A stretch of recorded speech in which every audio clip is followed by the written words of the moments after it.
سلام دوستای عزیز، به کانال من خوش اومدین. توی این ویدیو طرز تهیه رشته پلو با مرغ رو براتون آماده کردم. امیدوارم که خوشتون بیاد. قدیمی ها بر این باور بودن که درست کردن این غذا در شب چهارشنبه سوری یا شب عید باعث میشه که رشته امور دستشون بیاد و سال خوبی رو به نیکی شروع کنن. گذشته از هر نوع باور و اعتقادی، بریم که این غذای خوشمزه رو درست کنیم.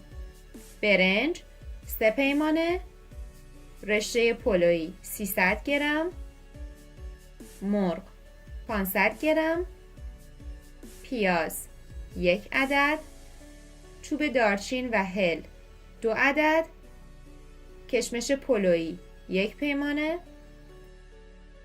خلال پستو و بادام 1/4 پیمانه، زردچوبه 1 قاشق چای خوری، زعفران دم کرده 1/4 پیمانه و نمک و فلفل به میزان لازم. ابتدا مرغ ها رو داخل یک تابه و همراه کمی روغن، پیاز، ادویه ها، چوب دارچین و هل سرخ می کنم. حدود 1/2 پیمانه آب بهش اضافه می کنم و روی حرارت ملایم گاز می ذارم تا مرغ ها به مدت 1 ساعت و نیم کاملا بپزن.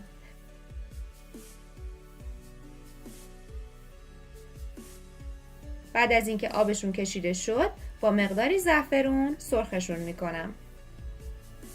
برای برنج مقداری آب رو داخل یک قابلمه جوش آوردم و بهش نمک اضافه کردم.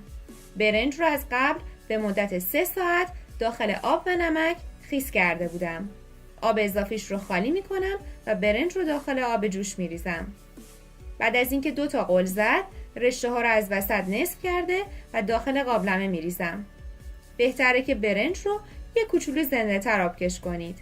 حالا کف قابلمه تحتیک میذارم و بعد رشته پلو رو داخل قابلمه میریزم.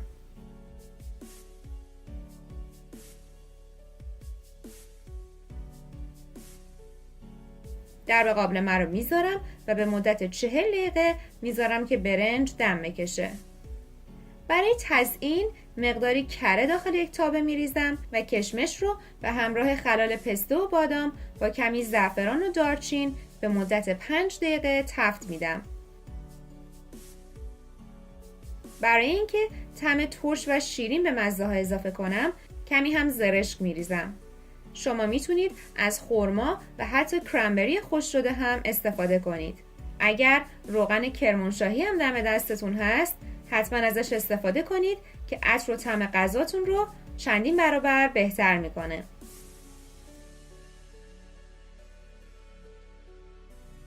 همونطور که ملاحظه میکنید رشته پلوی خوشمزه ما آماده سروه. امیدوارم که حتما این غذا رو درست کنید و در کنار عزیزانتون لذت ببرید. همچنین خوشحال میشم که این ویدیو رو لایک کنید، با دیگران به اشتراک بذارید و سابسکرایب کرده و عضو کانال بشید.